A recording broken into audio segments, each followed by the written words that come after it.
Lanho, Produktmanagerin Orthodontie, steht neben mir. Was gibt es denn für Neuigkeiten in der digitalen Kieferorthopädie? Wir präsentieren auf der IDS 2019 2 Produktneuheiten. Das ist einmal der Modelldruck, das heißt gedruckte Modelle für die KFO und den Retainer 3D. Wie kann ich die Produkte bestellen?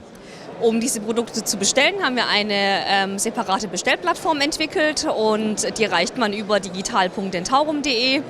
Und über dieses Portal kann man diese Produkte bestellen. Es ist sehr einfach zu bedienen, intuitiv, und diese Bestellung landet dann direkt bei uns, bei Dentaurum in Ispringen.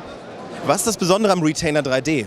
Das Besondere ist, dass der Retainer 3D dreidimensional an die Zähne angepasst ist und durch die hohe Präzision in der Fräsmaschine, das heißt die Retainer wird aus einem Titan Grade 5 Blank gefräst, erreichen wir eine nahezu 100%ige Passgenauigkeit, das heißt für den Patienten eine super Passung im Mund, kleinere Klebeflächen und sehr angenehm zu tragen.